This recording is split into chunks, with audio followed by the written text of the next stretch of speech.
কোনটা সেরা, thread fittings নাকি জিআই ফিটিংস? কোন ভাই আমার বিল্ডিং এর জন্য কোনটা ভালো হবে, থ্রেড ফিটিংস নাকি জিআই ফিটিংস? এরকম প্রশ্ন আমরা প্রতিদিনই কাস্টমারের কাছ থেকে শুনে থাকি। আজকের ভিডিওটিতে আপনাদের ক্লিয়ার করা হবে কোনটা ভালো, থ্রেড ফিটিংস নাকি জিআই ফিটিংস। সাধারণত গ্রামে সবসময় থ্রেড ফিটিংস ব্যবহার করা হয়, শহরে ব্যবহার করা হয় জিআই ফিটিংস। তাহলে কি শহরের লোক বোকা এত দাম দিয়ে জিআই ফিটিংস লাগাচ্ছে? অবশ্যই না। এই বিষয়ে শহরের লোক আপনাদের থেকে বেশি পারদর্শী গ্রামের লোকের চেয়ে। শহরের লোক দীর্ঘস্থায়িত্বতা চিন্তা ভাবনা করে, টাকার পিছনে তাকায় না। এখন থ্রেড ফিটিংস সম্পর্কে ধারণা দেওয়া হবে। সাধারণত এর বড় সুবিধা দাম কম, এর দ্বিতীয় সুবিধা এর লাগানোর সময়টা খুব কম লাগে। এই যে দেখুন সহজে লেগে যাচ্ছে। এই ক্ষেত্রে জিআই ফিটিংসটা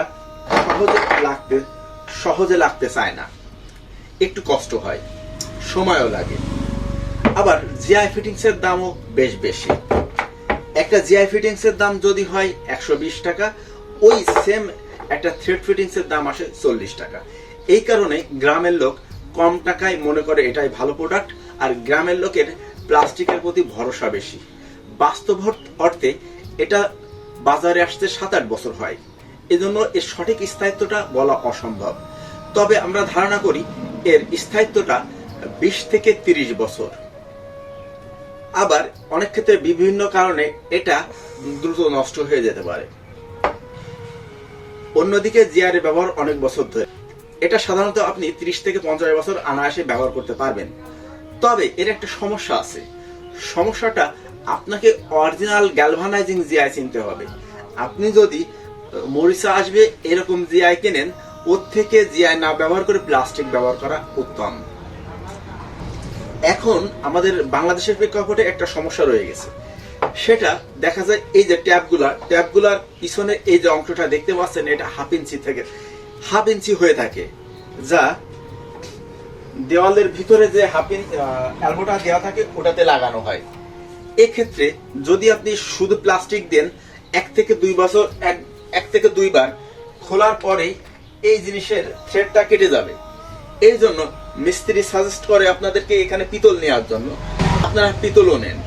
তাহলে সমস্যাটা কোথায়? আরো একটু সমস্যা আছে।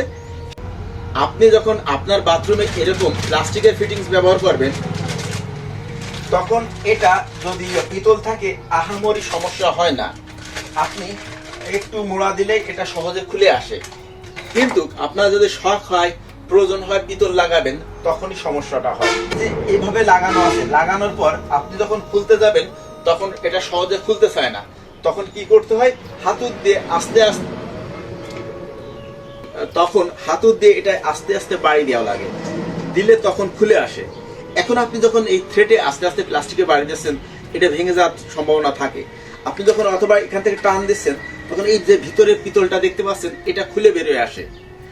তাহলে এটা ব্যবহার করা আসলে আমার মতে অনুচিত। কি ব্যবহার করবেন? আপনি যদি সমস্ত জায়গায় থ্রেড ফিটিংস ব্যবহার করেন, কোনো সমস্যা নাই। তবে যেখানে আপনি ট্যাপ লাগাবেন, ঝর্ণা লাগাবেন, এই ধরনের ফিনিশিং আইটেমগুলো লাগাবেন, অবশ্যই সেখানে আমি আপনাদেরকে সাজেস্ট করব জিআই লাগানোর জন্য। আপনি যদি জিআই লাগান, তাহলে আপনাকে যখন এই ট্যাপগুলো আপনি খুলবেন, খোলার সময় আপনি বাড়ি দিলে এই জিআইতেই বাড়ি দেবেন। জিআইতে বাড়ি দিলে আপনার জিআই ফাটবে না, ভাঙবে না।